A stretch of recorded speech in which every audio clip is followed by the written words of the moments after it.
Hello everyone, welcome to concept. My name is Dharmendra. आज हम बात करेंगे कंसेप्ट ऑफ म्यूचुअल फंड। ठीक है, म्यूचुअल फंड बनने का क्या कारण था और हम ये भी देखेंगे कि म्यूचुअल फंड का रोल क्या है, उसका ऑब्जेक्टिव क्या है। ठीक है, एंड बारी बारी डिस्कस करेंगे कि किस तरीके से म्यूचुअल फंड हमारे लिए बेनिफिशियल है और म्यूचुअल फंड का एक्चुअल सबसे बड़ा रोल क्या है। ठीक है, तो सबसे पहले मैं बात करूंगा कि जब भी हम इन्वेस्टमेंट की बात करते हैं, ठीक है, तो कंसेप्ट ऑफ म्यूचुअल फंड वहीं से जनरेट हुआ है।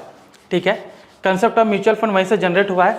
तो हम क्या देखेंगे कि यहाँ पे इसका रोल क्या है, ऑब्जेक्टिव क्या है और एसेट एलोकेशन क्या है। ठीक है, तो अभी हमें भली भांति पता है कि लोग तरह तरीके से इन्वेस्टमेंट करते हैं। ठीक है, कई लोग आप देखोगे कि हमारे पास डिफरेंट इंस्ट्रूमेंट होता है। ठीक है, इन्वेस्टमेंट करने के लिए बहुत सारा इंस्ट्रूमेंट है, बहुत सारे जगह आप ये देखोगे कि हम पैसा लगा सकते हैं। ठीक है, तो अगर मुझे पैसा इन्वेस्ट करना है, ठीक है, कहीं पर भी, तो मेरे पास नॉर्मली जो अगर इंस्ट्रूमेंट अवेलेबल है इन्वेस्टमेंट करने के लिए, तो सबसे पहले हम करते हैं एफडी में फिक्स डिपॉजिट। ठीक है, गोल्ड में। ठीक है, फिर हम देखेंगे रियल स्टेट, रियल स्टेट्स हो गया। ठीक है, लैंड, रियल स्टेट, वैसे इसी में आता है, रियल लैंड और रियल स्टेट एक ही होता है, बट कभी कभी आप देखोगे लैंड किसी हम दूर दराज कोई एग्रीकल्चर या कुछ अलग एरिया में लेते हैं, तो उनके लिए बात हो गई।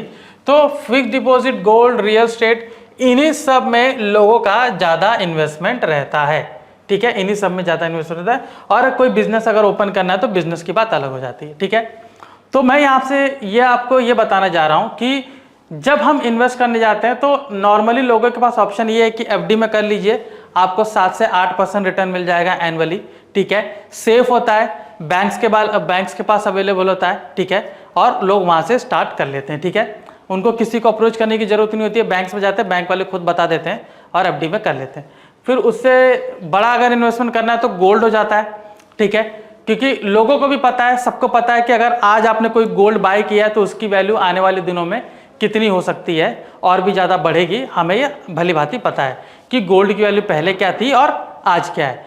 तो गोल्ड क्या होता है, वो धीरे धीरे अप्रिशिएट होता है, धीरे धीरे वो बढ़ रहा है। ठीक है, तो लोग गोल्ड में करते हैं।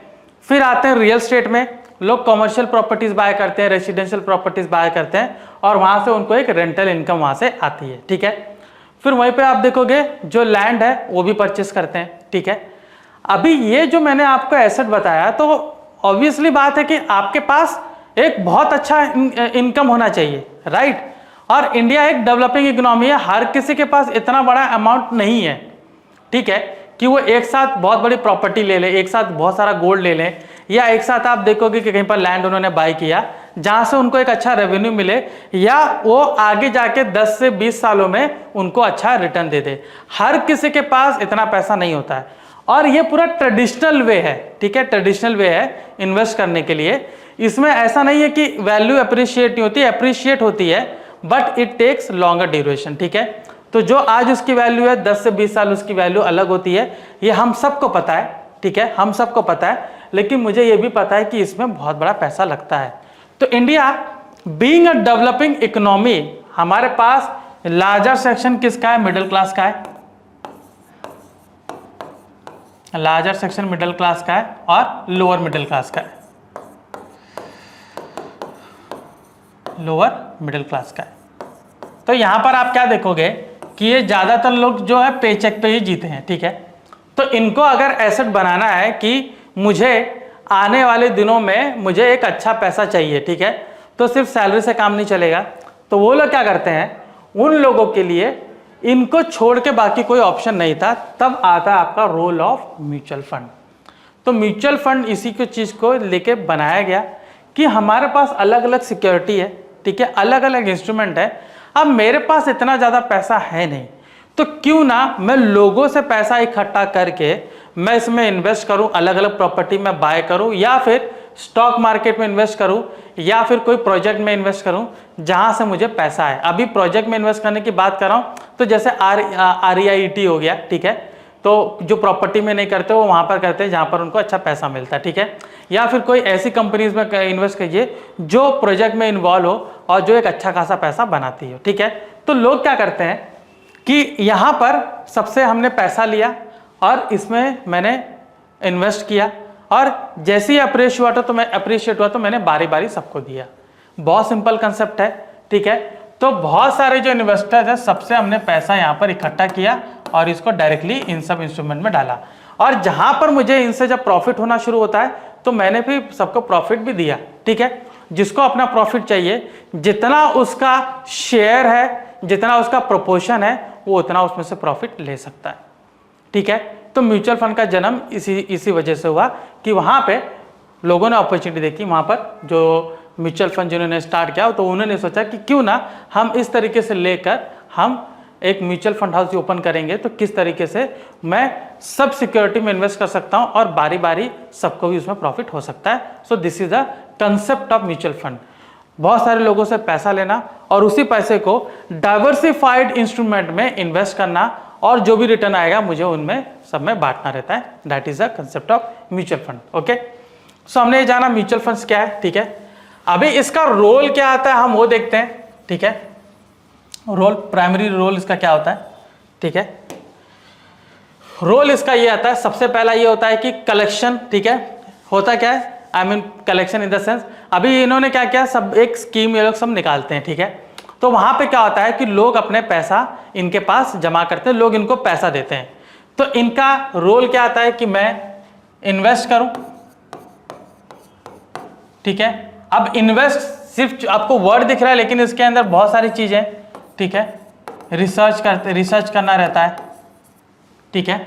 रिसर्च एंड एनालिसिस में बोलूं,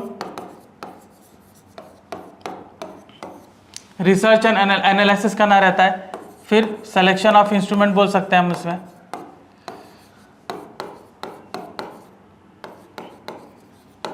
ठीक है।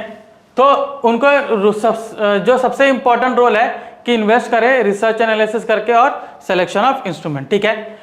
फिर सिमिलरली उस पर्टिकुलर स्टॉक को ये डाइवर्सिफाई भी करेंगे, आई मीन पर्टिकुलर पोर्टफोलियो को डाइवर्सिफाई भी करेंगे, ठीक है। और जो इनका एक बोल सकते हैं कि अभी ये तो रोल है, ठीक है, अभी बाकी भी सारे रोल वो ऑब्जेक्टिव के हिसाब से भी आते हैं, ठीक है।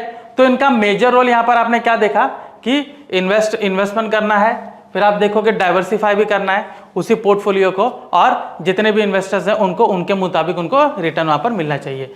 तो प्राइमरी रोल अगर मैं देखूंगा म्यूचुअल फंड का, तो वहां पर सभी से पैसा लेना और उसको पूल करके, ठीक है, पूल करके एक ऑब्जेक्टिव के तहत वो लोग इन्वेस्टमेंट करते हैं जहां से उनको एक अच्छा रिटर्न मिले, ठीक है। अभी यहां पर आता है आपका ऑब्जेक्टिव, ठीक है। व्हाई ऑब्जेक्टिव इज इंपॉर्टेंट, ठीक है। ऑब्जेक्टिव इंपॉर्टेंट इसलिए है क्योंकि हर एक लोगों का अलग अलग ऑब्जेक्टिव होता है, मतलब रिटर्न्स, ठीक है, उसके ऊपर भी डिपेंड करते हैं, ठीक है। ऑब्जेक्टिव, जैसे अगर मैं कोई म्यूचुअल फंड ओपन करूं तो मेरा ऑब्जेक्टिव होना चाहिए, राइट, कि मुझे कितना रिटर्न की आशंका है।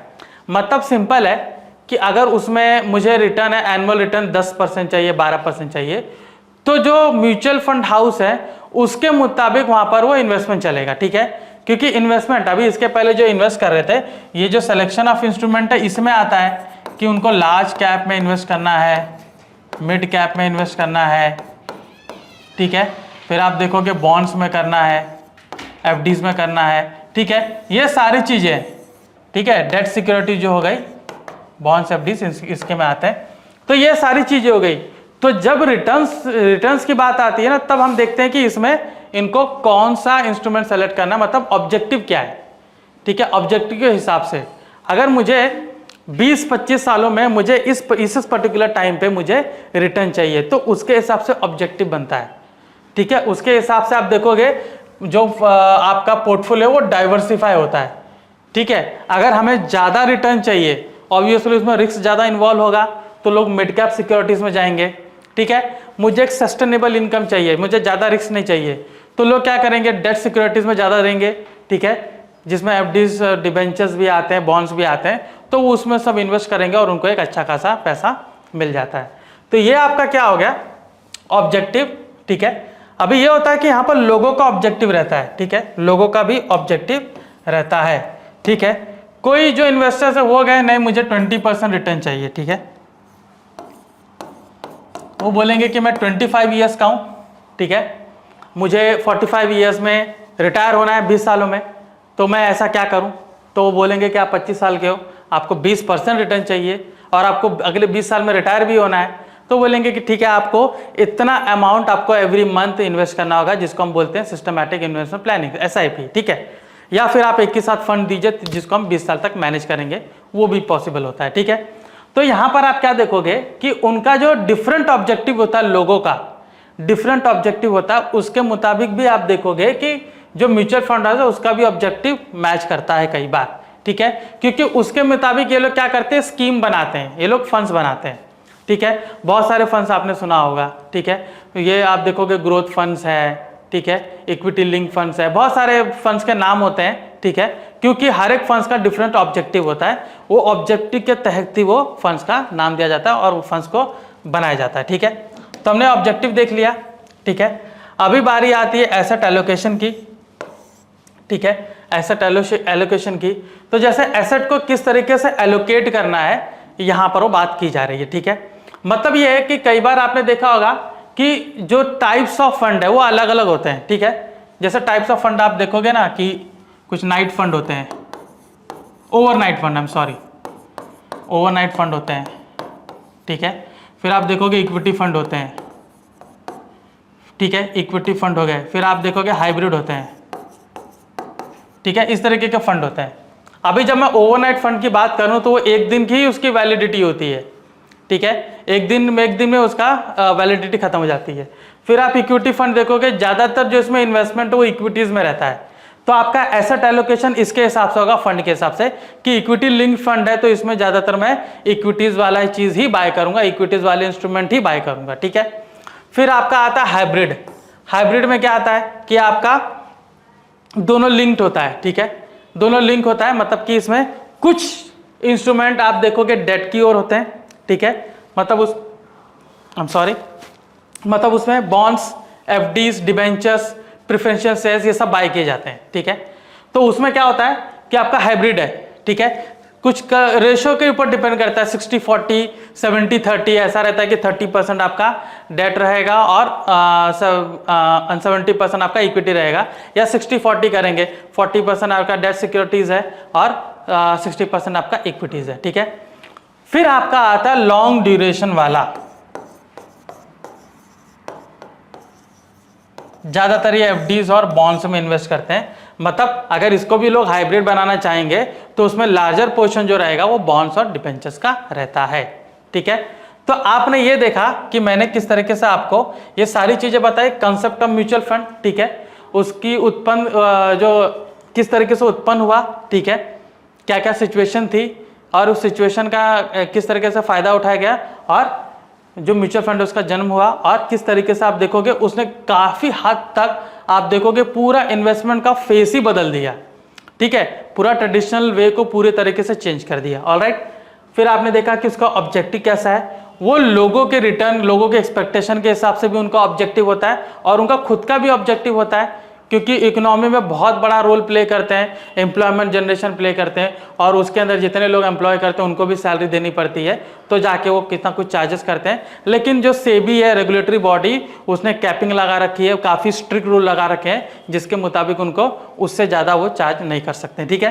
तो उनका अलग अलग ऑब्जेक्टिव होता है। फिर हमने देखा कि एसेट एलोकेशन कैसे होता है, और वो तो इसमें हमें बाकी चीज़ भी देखने को मिलता है, ठीक है, फेस वैल्यू, यूनिट वैल्यू, ठीक है। फिर हम देखेंगे रिकरिंग एक्सपेंसेस होता है, फिर हम इसमें क्या देखेंगे, NAV, नेट एसेट वैल्यू, ठीक है। तो फेस वैल्यू यूजुअली आप देखोगे 10 रुपीज़ होता है, ठीक है, और यूनिट वैल्यू जो नंबर ऑफ यूनिट परचेस करते हैं उनको फेस वैल्यू से मल्टीप्लाई करते हैं तो आपका फेस यूनिट वैल्यू निकलता है, ठीक है। तो यहाँ पर जो भी आपका जितना भी यूनिट परचेस किया गया मल्टीप्लाई बाय फेस वैल्यू, तो आपको यूनिट वैल्यू निकलेगा। फिर वहीं पर आप देखोगे रिकरिंग एक्सपेंसेस, ठीक है। अभी मैंने बताया कि ये सारी चीज़ें करने के लिए, ठीक है, इतना बड़ा फंड मैनेज करने के लिए इतने सारे काम होते हैं, उसमें रिसर्च करने पड़ते हैं, बहुत कुछ करना पड़ता है। तो उसके लिए जो फंड हाउसेस हैं वो क्या करते हैं, कुछ चार्जेस करते हैं, ठीक है, वो चार्जेस एप्लीकेबल होते हैं। तो लेकिन वो जो चार्जेस होते हैं वो ज़्यादा नहीं होते हैं, जैसे कि मैंने कहा कि वो चार्जेस सबके ऊपर आप देखो इक्वली डिस्ट्रीब्यूट हो जाता है, सभी इन्वेस्टर्स के ऊपर, तो कम ही होते हैं। और ऊपर से जो रेगुलेटरी बॉडी है सेबी, वो भी क्या करते हैं कि काफ़ी ज़्यादा रिस्ट्रिक्शन लगाते हैं कि आप इनसे ज़्यादा चार्ज नहीं कर सकते, इससे ज़्यादा चार्ज नहीं ले सकते हो, ठीक है। वो एक कैपिंग, एक लिमिटेशन उसमें लगाते हैं, ठीक है। फिर आप देखोगे एनएवी, नेट एसेट वैल्यू, जो कि एवरी टाइम कैलकुलेट होता है, एवरी डे कैलकुलेट होता है, तो आपको मालूम पड़ेगा कि उसकी वैल्यूएशन क्या चल रही है, ठीक है। तो आपने देखा, मैंने आपको बताया कि कंसेप्ट ऑफ म्यूचुअल फंड क्या है, ठीक है, उसकी उत्पन्नता कहाँ से हुई है, किस तरीके से उसने इकोनॉमी में बहुत बड़ा रोल प्ले किया और पूरा इन्वेस्टमेंट का तरीका ही बदल दिया, ठीक है। जो लोग सैलरी पे पेचेक पे जी रहे थे उनको कैसे इन्वेस्टमेंट का मौका मिला, इसने पूरा आप देखोगे 21st सेंचुरी में सब इन्वेस्टमेंट का जो तरीका पूरी तरीके से चेंज कर लिया, ठीक है। उसके बाद आप देखोगे कि इसका ऑब्जेक्टिव क्या है, ठीक है। ऑब्जेक्टिव मैंने बताया कि किस तरीके से ऑब्जेक्टिव ये चेंज होता है इसका, और ऑब्जेक्टिव लोगों के रिटर्न्स का एक्सपेक्टेशन उसके मुताबिक भी होता है। फिर आप देखोगे कि मैंने बताया एसेट एलोकेशन, टाइप्स ऑफ मैंने बताया, ठीक है, किस तरीके से हाइब्रिड आप देखोगे म्यूचुअल फंड होता है, इक्विटी लिंक्ड होता है, तो उसमें किस तरीके से एसेट एलोकेशन होता है। फिर मैंने आपको इसका face value, unit value, recurring expenses और एनएवी बताया, ठीक है। तो ये था हमारा कंसेप्ट ऑफ म्यूचुअल फंड्स, ठीक है। और भी ऐसा जानकारीपूर्ण वीडियो जानने के लिए आप कॉन्सेप्ट से जुड़े रहिए। मैं धर्मेंद्र राजभर, आपका धन्यवाद।